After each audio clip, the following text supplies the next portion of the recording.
Feliz sábado a todos. Damos gracias al Señor por tener esta oportunidad de compartir la palabra una vez más.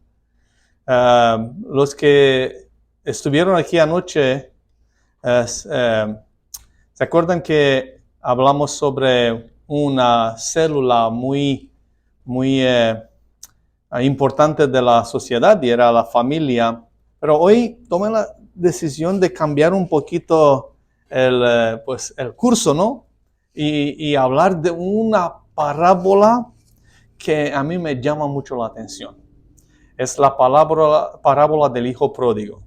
Pero hoy la titulamos un Dios pródigo. Es porque cada vez que nosotros hablamos de esta parábola, tocamos solamente un carácter o una persona. Gastamos mucho tiempo en hablar del hijo pródigo, cómo él se apartó de su familia, cómo dejó la familia, cómo se fue a un país muy lejano y se nos olvida las cosas que hay dos caracteres más en esta parábola, el padre y el hijo mayor. Pero esta mañana, hermanos, con su permiso, nosotros nos vamos a enfocar especialmente en estos dos caracteres. Ahora, ¿ustedes se acuerdan la lectura bíblica que nos fue leída de Romanos el capítulo 5, el versículo 8, que dice: más Dios encarece su caridad para con nosotros, porque siendo aún pecadores, Cristo murió por nosotros? Este es el tema central, el tópico central de este estudio esta mañana. Que Cristo dio su vida por nosotros, mostró su amor hacia nosotros, no cuando nosotros éramos buenos, sino que cuando nosotros éramos todavía, ¿qué? Pecadores. Ese es el tópico central de esta mañana. La fórmula que el Señor Jesucristo tenía para contarles parábolas tenía tres elementos. Era la información o preparación o introducción de una parábola. También tenía el problema central de esta parábola, y también tenía una solución. Lo que ustedes se van a dar cuenta en esta parábola es que Cristo no sigue la misma fórmula. No. En todas las demás parábolas, Cristo sigue esta fórmula: introducción, el problema central y solución. Esta parábola, por lo menos, no tiene solución. La parábola del hijo pródigo termina sin alguna resolución. Se acaba, ya.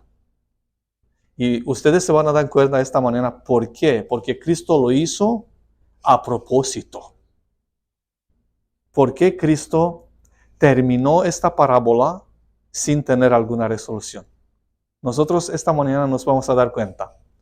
Comenzamos nosotros aquí, no desde el principio, aunque ustedes se acuerdan que en el principio el hijo pródigo se fue a su papá y le dijo: ¿sabes qué, padre? Yo quiero tener mi herencia, lo que me pertenece a mí. Ahora, fíjense bien, en aquella cultura, un hijo, no podría tener su herencia antes de que el padre muriera.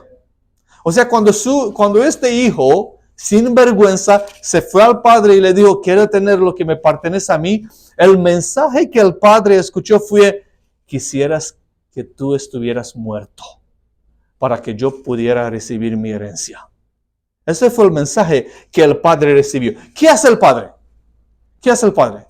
Lo que a mí nunca me pareció lógico. El padre ni argumenta con él, ni le contradice, ni le dice nada, y divide su herencia. ¿Qué hace el hijo? La Biblia dice, esto se encuentra en Lucas el capítulo 15, la Biblia dice que él juntó todo lo que el padre le había dado y dice que se fue en un país lejano. ¿Saben ustedes por qué se fue a este país lejano? ¿Por qué? ¿Saben ustedes por qué?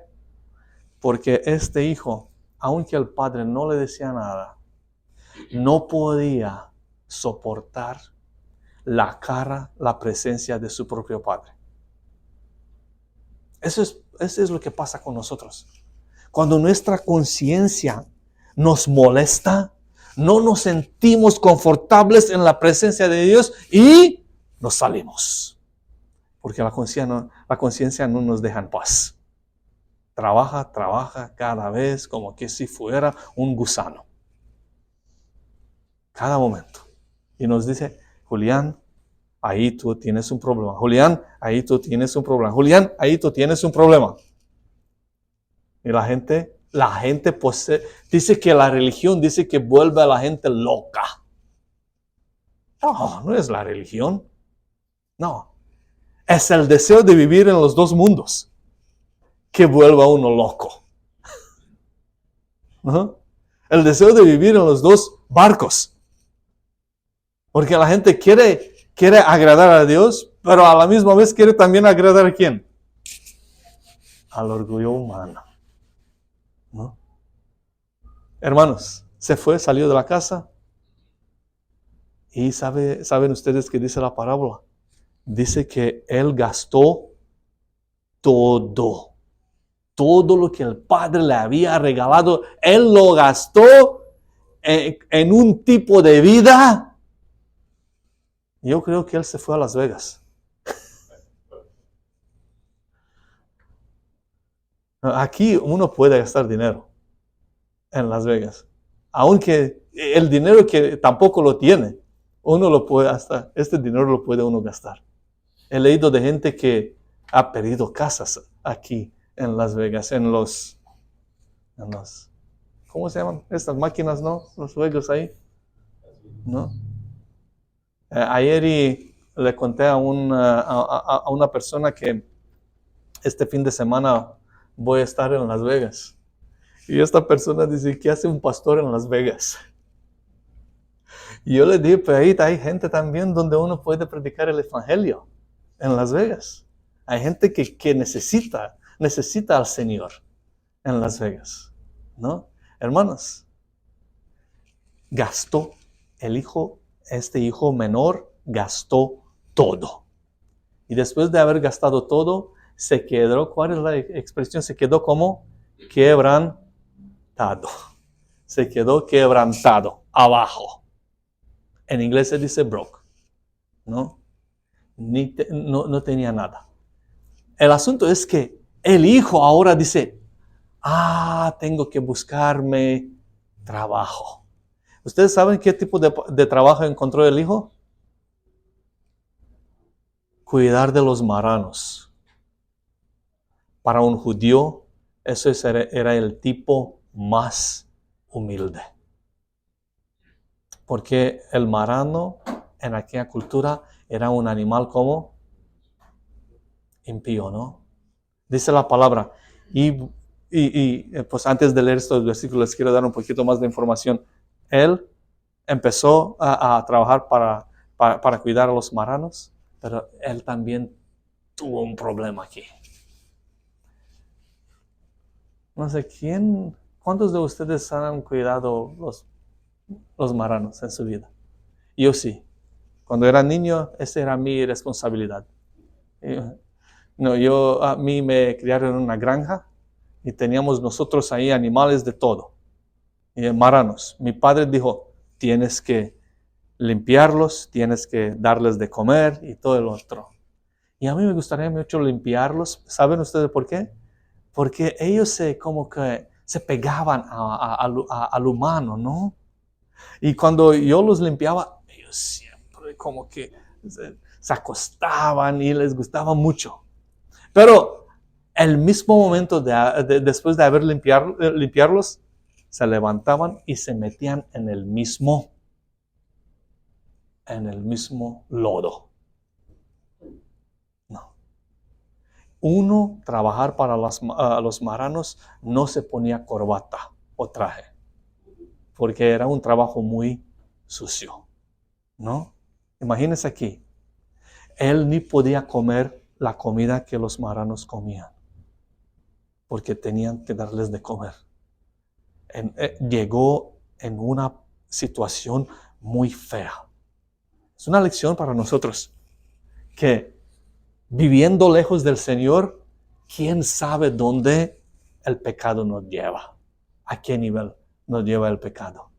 Ahora, un día, dice la palabra de Dios aquí, y volviendo en sí mismo, dijo, ¿cuántos jornaleros en casa de mi padre tienen abundancia de pan y yo aquí perezco de hambre?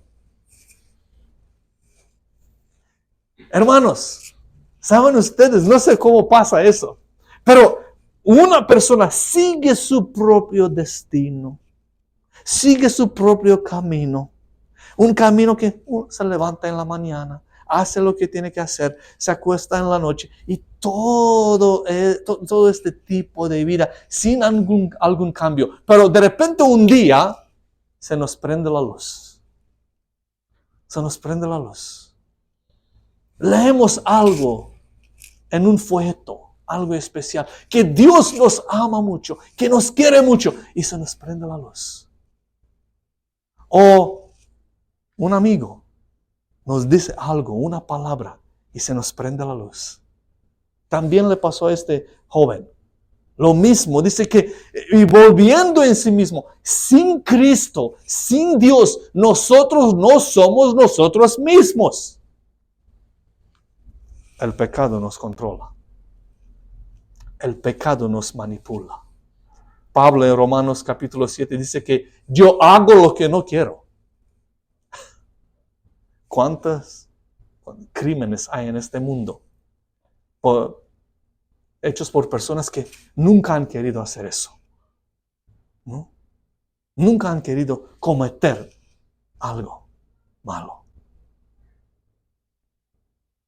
Pero de repente se nos prende la luz, porque viene Dios y nos dice una vez, toca nuestro corazón una vez más.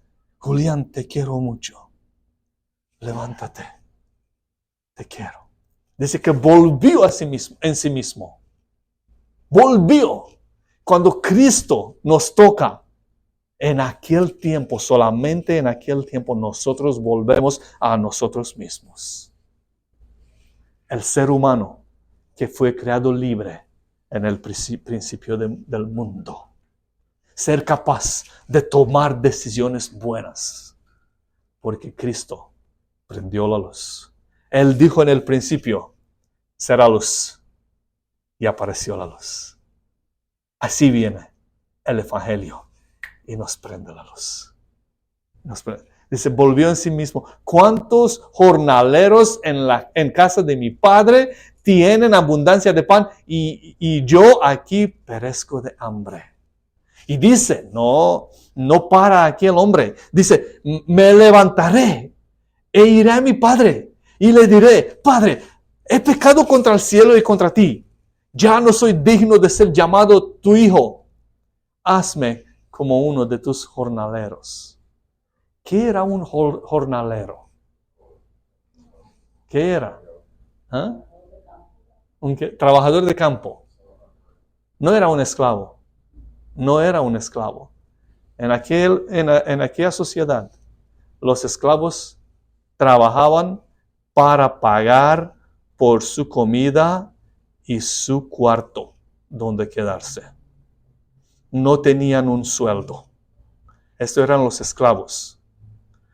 Tendrían que pagar para la comida y para la dormida, donde dormir. Jornaleros eran los que estaban empleados y recibían un sueldo. Trabajador del campo que recibía un sueldo. No sé por qué el hijo dice, yo no soy digno de ser llamado tu hijo, pero tampoco quiere ser esclavo. Tampoco quiere ser un esclavo. Él quiere recibir ¿qué? Un sueldo, un salario. Esto es muy interesante. Él es muy específico, Pues no quiero ser sin tan vergüenza, decirle a mi padre que me aceptara otra vez como su hijo. Pero tampoco quiero ser como un esclavo. Quiero recibir un salario. Hermanos, a cada uno de nosotros nos pasa casi igual. Cuando nosotros regresamos al Señor, y mientras la palabra del Señor nos dice que todos mis hechos, todos mis buenos hechos son como ¿qué? Isaías. ¿Un trapo de qué? Oh, no, eso no puede ser. Eso es muy doloroso para mi orgullo humano. Y vienen personas que me dicen, yo soy una persona buena. Yo nunca he matado a nadie. Para ser una persona mala no tienes que matar a nadie. Para ser una persona mala, no tiene, eso es un extremo muy fuerte, ¿no? Pero hermanos, mis hechos que salen de mi naturaleza carnal sin ser nacido de nuevo son llenas del orgullo humano. Por eso la Biblia les llama un trapo de inmundicia. Llenos del orgullo humano. Y cada vez que yo vengo al Señor sin ser nacido de nuevo, esto es mi deseo. Señor, yo sé que no puedo ser tu hijo, pero tampoco quiero ser un esclavo. Te doy mi obediencia y por favor que tú me des el reino del cielo. Te doy mi obediencia a cambio de la salvación eterna, de la vida eterna. ¿No? Estaba en una reunión de jóvenes hace como... soy viejo. Hace como 20 años. Y en esta reunión estábamos nosotros hablando de qué nos gustaría más en el cielo. Y la gente empezó a hablar y algunos decían que quiero caminar en estas calles de oro. Y otros decían en las habitaciones grandes y bonitas. Y otros decían, quiero vivir una vida sin enfermedades y sin muerte. Y se levantó un joven y dijo, para mí todas estas cosas son buenas. Pero si Cristo no está ahí, yo tampoco quiero estar ahí. Si mi Salvador no está ahí, yo tampoco quiero estar ahí. No puedo disfrutar todas estas cosas maravillosas sin la presencia de mi Salvador. Hermanos, nosotros tenemos que pedirle al Señor que estemos dispuestos a servirle. Si esto es posible, como esclavos también.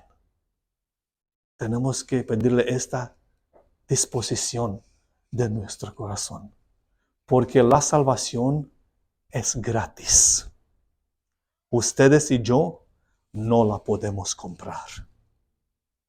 Y Dios nunca quiere tener jornaleros. Él tiene solamente hijos, no trabajadores.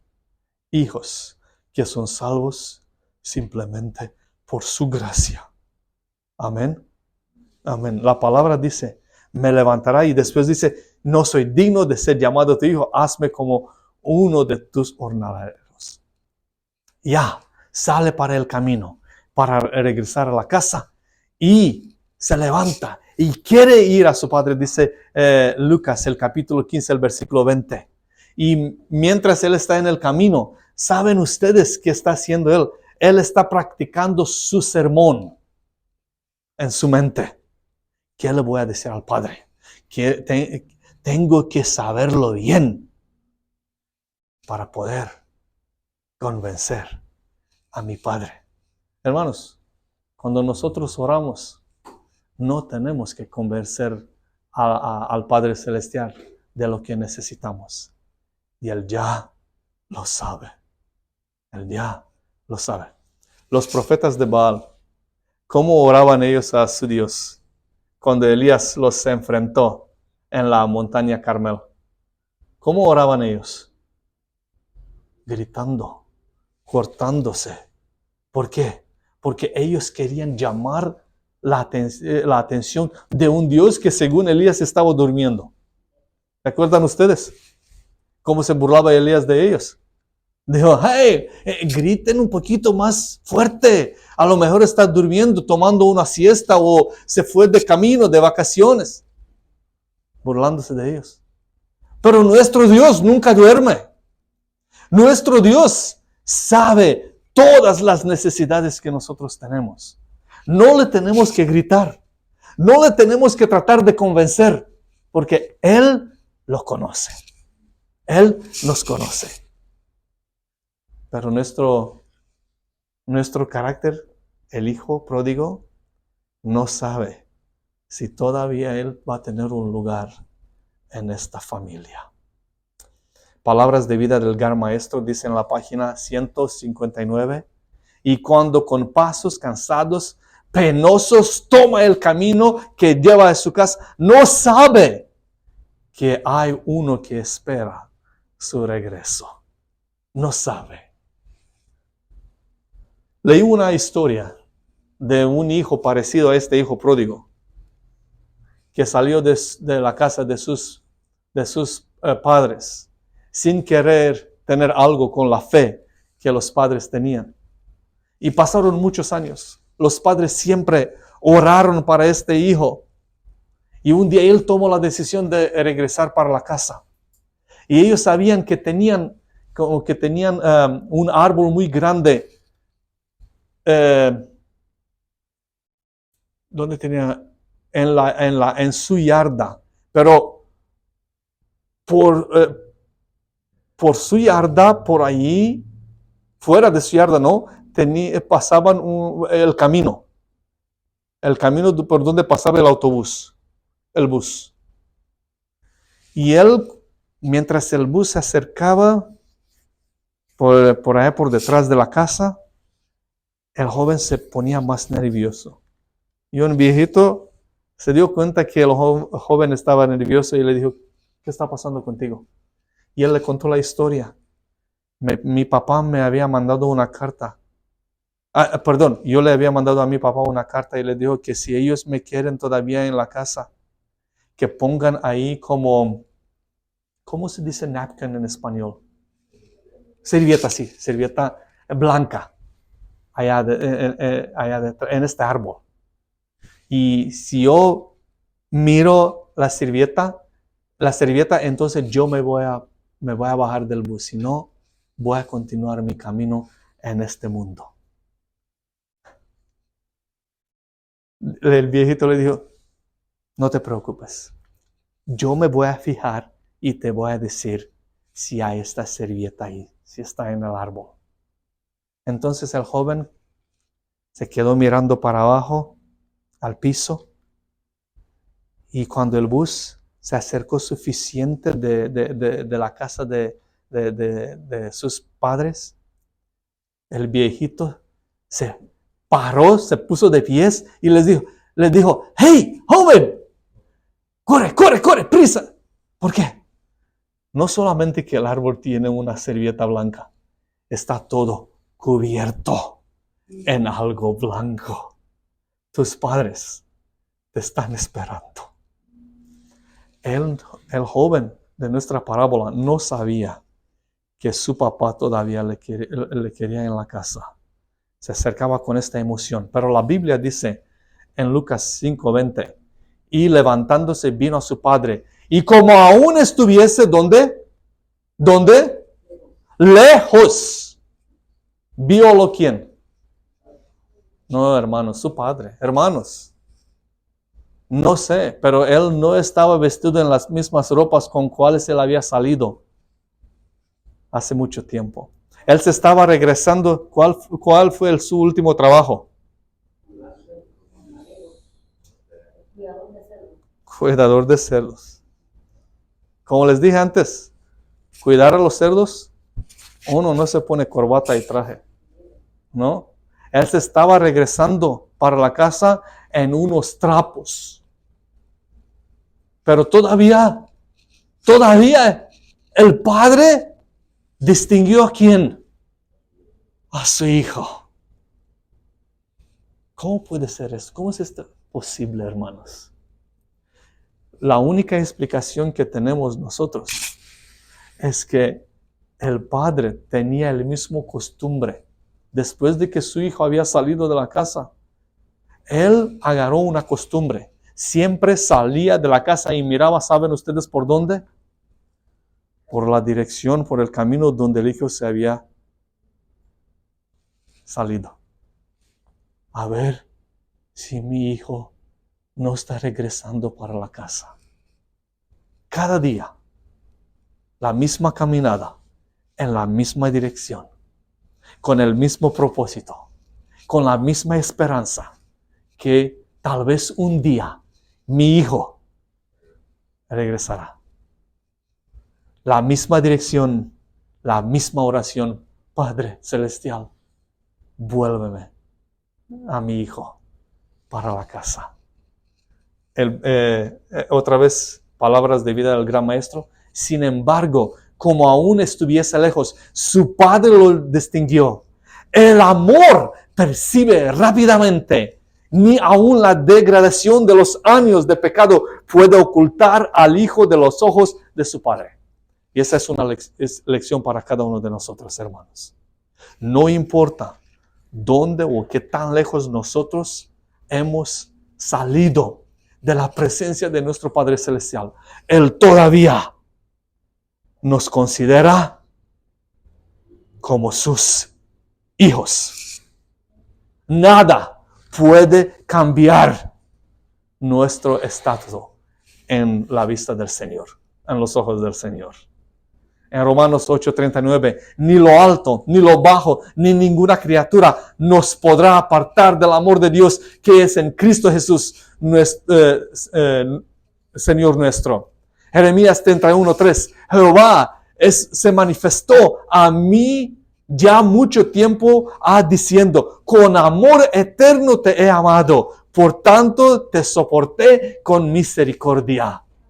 El amor del Padre Celestial no tiene límites. No tiene límites.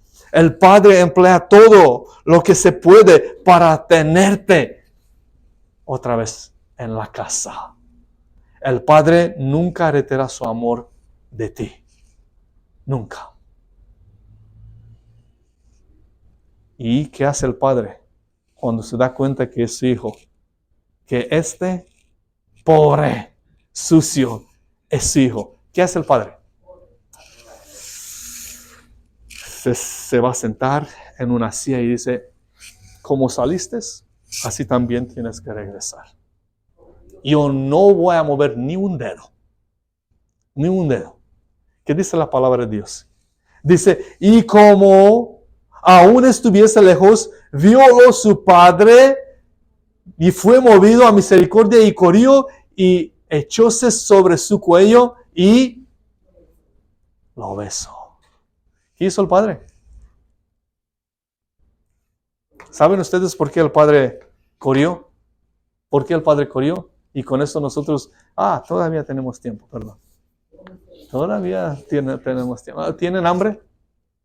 ¿No? ¿Alguien está con la azúcar baja? ¿No? ¿No? Hermanos, dice que él corrió. Ustedes saben que en aquella cultura los patriarcas no corrían. No corrían. Era penoso. ¿Cómo se vestían los patriarcas? Tenían todos como que tenían faldas. Y no solamente una, tenían varias. Unas encima de otra. Para poder correr, el padre tuvo que levantar sus faldas. Y eso no se hacía. El altar del sacrificio en el templo no tenía como una escalera para poder subir ahí. Tenía como una rampa para que los sacerdotes nunca descubrían sus piernas. Levantar la falda no se hacía. Pero el padre ignoró esta cultura. ¿Saben por qué? Porque él era un buen judío. Él sabía algo. Y eso lo hizo correr y salir fuera del pueblo. Y encontrarse con su hijo fuera del pueblo. ¿Qué es lo que sabía el padre? Deuteronomio 21:18. Cuando alguno tuviere hijo contumaz y rebelde, que no obedeciere a la voz de su padre, ni a la voz de su madre, y habiendo castigado no les obedeciere, entonces tomarlo a su padre y su madre, y lo sacaran a los ancianos de su ciudad y a la puerta del lugar suyo.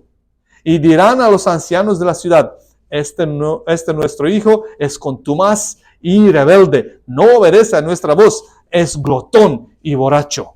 Entonces todos los hombres de su ciudad lo apedrearán con piedras y morirá. Así quitarás el mal de en medio de ti, y todo Israel oirá y temerá. El padre era un buen judío, sabía cuál debería ser el castigo para este hijo rebelde. Y los ancianos lo estaban esperando ahí a la puerta, con hambre y sed, para aplicar este castigo. Y el padre salió fuera de la ciudad, del pueblo, para encontrar a su hijo allá afuera. Porque cuando entraron los dos en el pueblo otra vez, él les dijo: ¿eso no es un esclavo? Todavía, él es mi hijo. ¿Dónde vino Cristo para morir? ¿Dónde fue Cristo crucificado? Fuera de la ciudad, fuera del cielo, fuera de la ciudad. ¿Por qué? Para poder llevarnos al cielo como hijos, no esclavos, como hijos suyos. Es una importante descripción. El Padre no necesita trabajadores. Su estatuto social es cambiado en un instante. Saca de sus propios hombros el amplio y rico manto y cubre la forma extingue de su hijo. Él camina para la casa como hijo al lado de su padre. El padre lo retiene junto a sí y lo lleva a la casa. Él es un hijo que será honrado con lo mejor, de que dispone la casa, y a quien los siervos y siervas habrán de respetar y servir. El Padre no permite ningún ojo acusador. El Padre no había de permitir que ningún ojo despreciativo se burlara de la miseria y los harapos de su Hijo.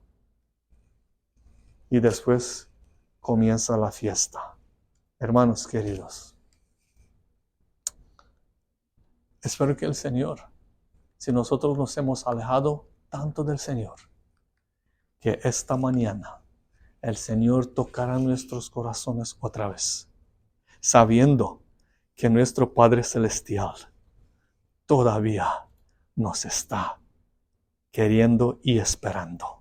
El árbol que está detrás de la casa está cubierto en una servilleta grande, blanca, y que nos dice: te amo con un amor eterno.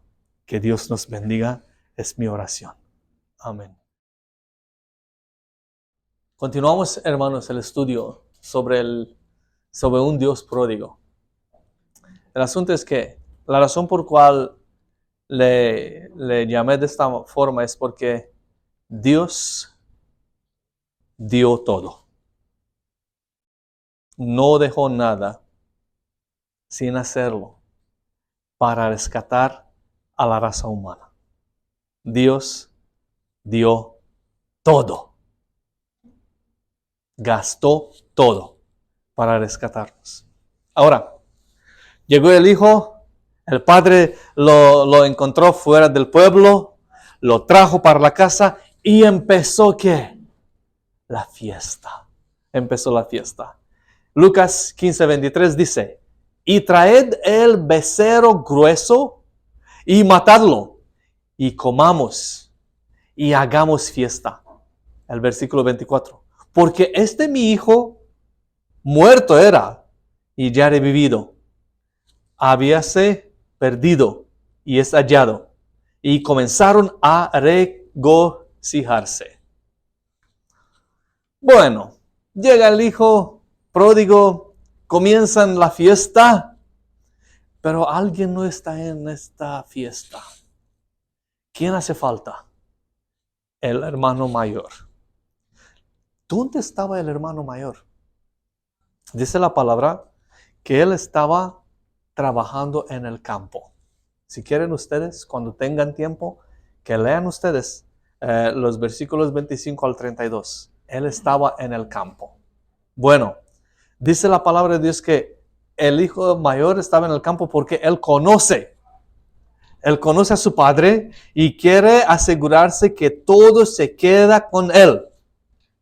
Conoce que el padre tiene un corazón grande y que si este hermano suyo menor le pide algo más, el padre le puede decir, está bien, tómelo.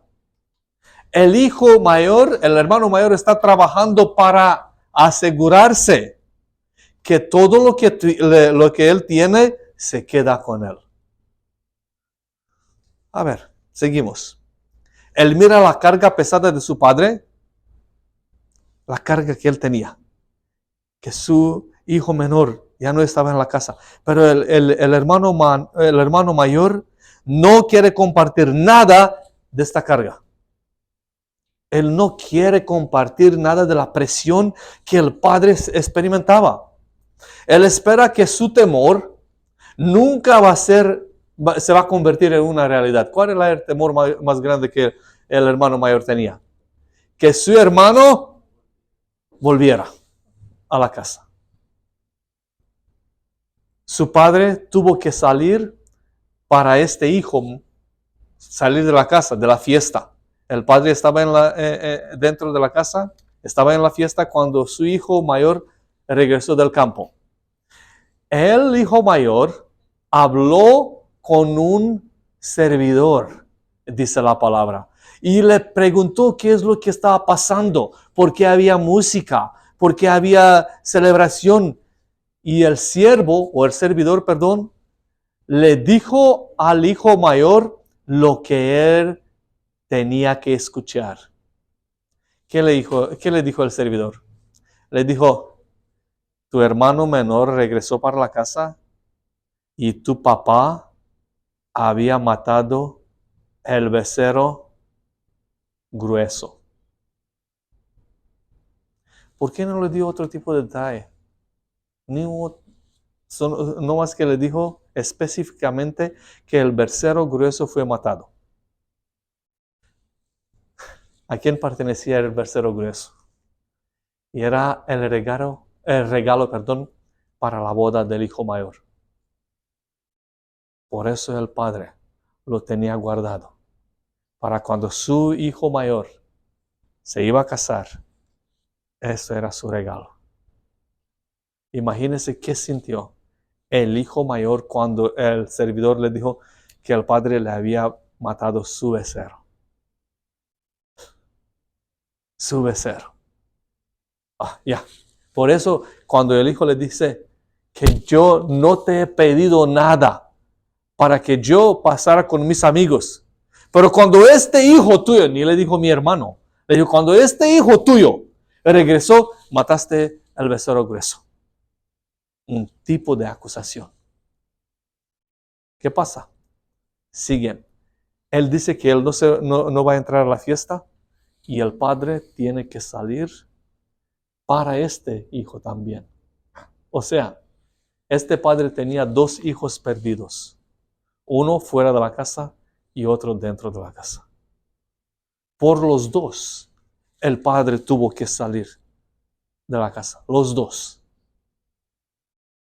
Los dos. Hermanos, la parábola, perdón, termina sin tener alguna resolución. Jesucristo, aquí, Él concluye la parábola. Son dos preguntas que yo y ustedes tenemos que contestar hoy. Dos preguntas muy importantes. Número 1. ¿Ha renunciado el hermano mayor a su orgullo? La parábola no lo dice. Hay mucho silencio. El hermano mayor decir, Padre, perdóname por ser tan cruel con mi hermano. Me siento mal y te pido perdón. La parábola no lo dice. La segunda pregunta es, ¿ha regresado el padre a la fiesta? Tampoco lo dice.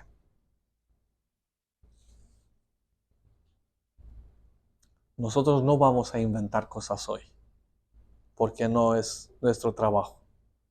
Pero estas preguntas se tienen que ser contestadas. Si el hijo mayor ha renunciado a su orgullo y le ha pedido perdón a su padre y a su hermano. Número 1. Número 2. Si el padre pudo regresar a la fiesta.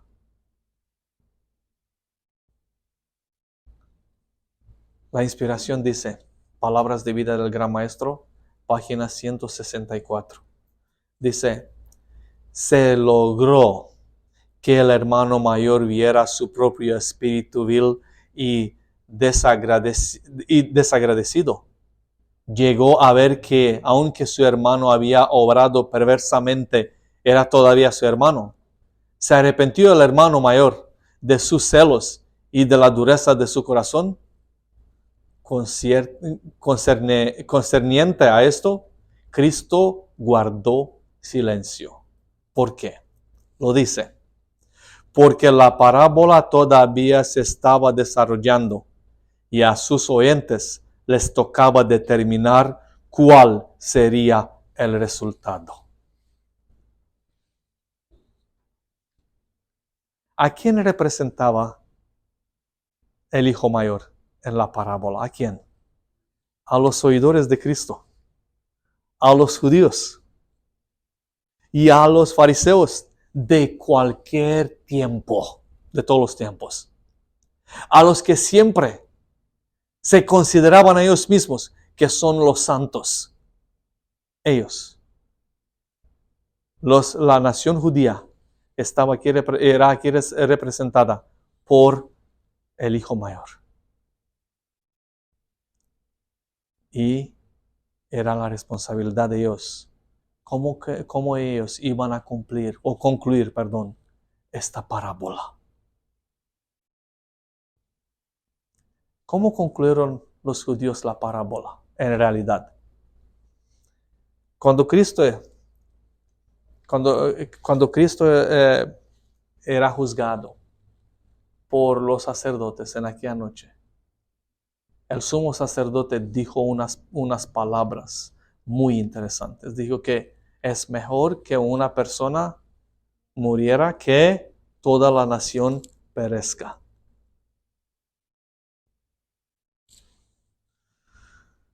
El hijo mayor no pudo aguantar ser avergonzado otra vez.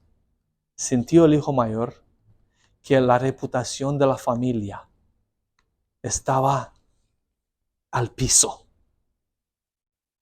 Y él sintió también que era su responsabilidad defender la reputación de su familia. ¿Y qué hizo el hijo mayor?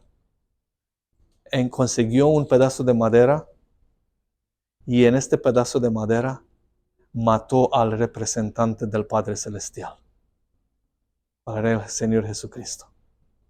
De esta manera concluyó el hijo mayor, el hermano mayor, la parábola. Así la concluye él. Hemos leído aquí, porque la parábola todavía se estaba desarrollando. Y a sus oyentes les tocaba determinar cuál sería el resultado. Así concluye el hijo mayor la parábola. Pero la segunda pregunta todavía no la hemos contestado. ¿Volvió el padre a la fiesta? Si el Señor Jesucristo representaba al Padre, ¿volvió el Padre a la fiesta? No, no volvió nunca. El único tiempo que el Padre va a volver a la fiesta va a ser cuando yo y ustedes estaremos en el cielo. En aquel tiempo, Él va a volver a la fiesta. Antes de aquel tiempo, todavía está esperando. Nos está esperando el Padre. Ahora, una cosa muy interesante. ¿Por qué es que el Señor Jesucristo está haciendo este contraste en la mente de sus oidores? De la gente que lo estaba escuchando. Él estaba hablando, estaba presentando en unos colores tan negativos al hermano mayor. Y no era porque él quería criticar. Una parábola es una historia que no había pasado, no todavía. Pero la razón por cual Cristo habla del hermano mayor en estos colores tan negativos es para crear en los corazones de los fariseos, de los judíos, la necesidad de tener un hermano mayor verdadero. En aquella cultura era la responsabilidad del primogénito de tener a la familia unida.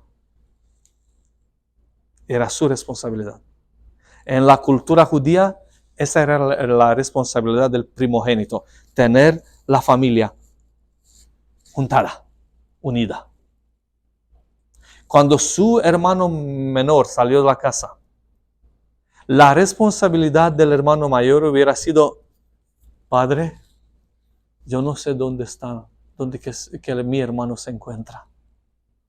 Yo aquí me quedé en la casa, en tu casa, con todo el confort, con todas las bendiciones, pero no puedo disfrutar nada, porque mi hermano no sé dónde está, en qué peligro puede estar.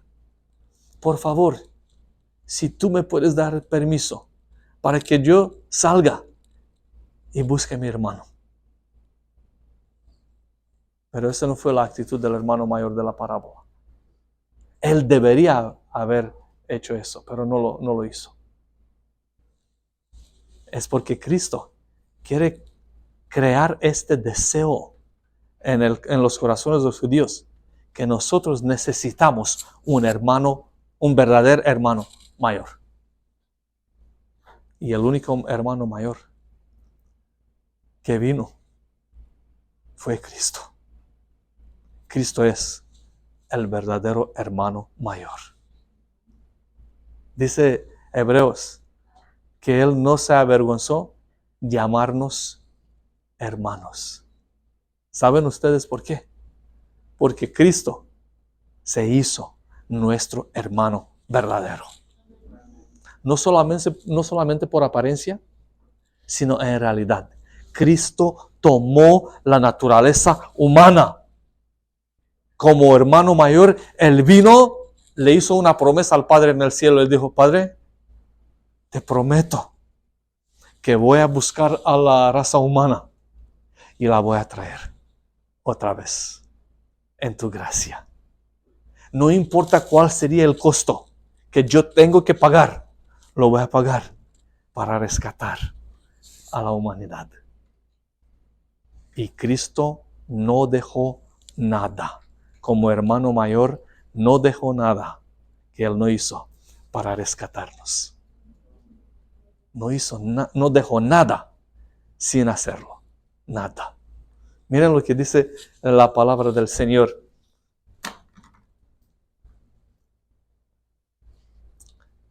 Esto va a ser un tiempo muy especial.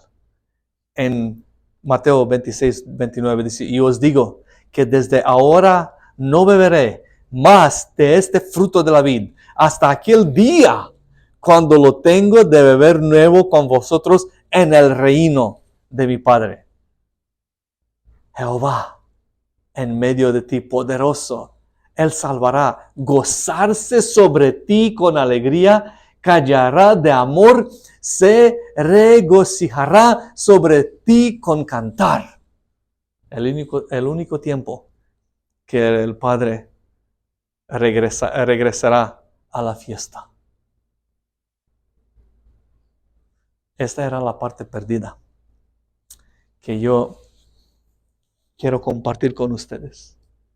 Cuando nuestro hermano mayor decidió a venir para rescatarnos. El deseo de toda la gente. Dice, los ayes y los lamentos de un mundo condenado surgen delante de él. Esto estaba pasando en el jardín, cuando Cristo estaba orando ahí, antes de ser arrestado. Surgen delante de él. Él mira la condición de la humanidad, el destino deplorable de la humanidad. Contempla la suerte que le tocaría a él y su decisión queda hecha. Salvará al hombre, sea cual fuere el costo. ¿Qué entendió Cristo en el jardín? Él entendió lo siguiente, que es posible que yo muera para siempre y que nunca volveré de ver la cara de mi Padre. Eso fue lo que él entendió allá en el jardín. Y aún así, Cristo dijo, si este es el costo que yo tengo que pagar, no importa. No puedo vivir sin la humanidad que yo he creado como quiera. No puedo vivir sin ellos. Si tengo que compartir el mismo destino de desaparecer para siempre del universo de Dios, voy a pagar este precio. Nuestro hermano mayor no dejó nada sin ser hecho para rescatarnos. Hebreos 2:11. Porque el que santifica y los que son santificados de uno son todos, por lo cual no se avergüenza de llamarlos ¿qué? ¿Por qué? ¿Por qué no tiene Cristo vergüenza de llamarnos hermanos? ¿Por qué? Porque en realidad Él se hizo nuestro hermano. En realidad se hizo nuestro hermano. Y el hermano mayor nos está invitando. Ven a la casa. Hermanos, el versículo más conocido de la Biblia es Juan 3:16. ¿Qué dice? ¿Qué dice? ¿Qué? ¿Qué? De tal manera amó Dios al mundo que ha dado a su Hijo unigénito para que todo aquel que le crea no se pierda, mas tenga vida eterna. Amén. Amén. La hermana lo sabe de memoria. Muy bueno. Muy bueno. El verbo, uno de los verbos más importantes que se encuentran en este versículo, es el verbo adado, adar. Porque, ¿qué quiere decir este verbo? Quiere decir que Cristo no fue un préstamo, que Dios me lo prestó por un tiempo y después lo recogió. Dios lo dio y ya. Dios lo dio. Por eso dice la inspiración en el libro Primeros Escritos, que Cristo se metió en la luz donde estaba el Padre 3 veces.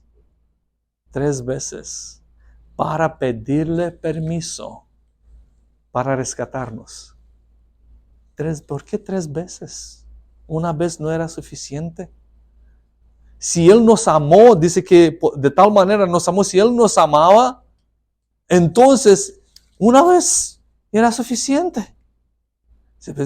Tres veces dijo, porque Dios sabía que era este sacrificio, que Cristo nunca va a ser lo mismo como antes. Dándolo significaba darlo, renunciar a su Hijo. Por esto, Cristo, cuando se refiere a Él, a su segunda venida, Él nunca dice, van a ver las señales de la venida de ¿quién? Del Hijo del Hombre. Nunca dice Hijo de Dios, del Hijo del Hombre. Porque Cristo para siempre va a retener esta naturaleza humana con cual Él fue crucificado. Siempre va a tener este cuerpo. Siempre. Él se conectó con la raza humana por una cadena que nunca va a ser cortada, interrumpida. Cristo, para siempre, el hermano mayor de la raza humana. Qué interesante. Dios dio la vida humana de Cristo y el sacrificio de la cruz, o en la cruz, no es la película de Mel Gibson. La pasión de Cristo.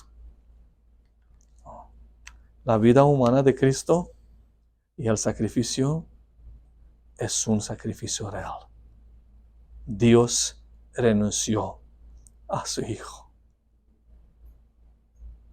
para ser el hermano mayor de la raza humana. Y este hermano mayor viene hoy y nos invita para que volvamos a la casa, donde el Padre nos está esperando, porque la fiesta ya tiene que empezar, que continuar, perdón. Que Dios nos bendiga, hermanos, para que nosotros continuemos a meditar en estas palabras. Amén.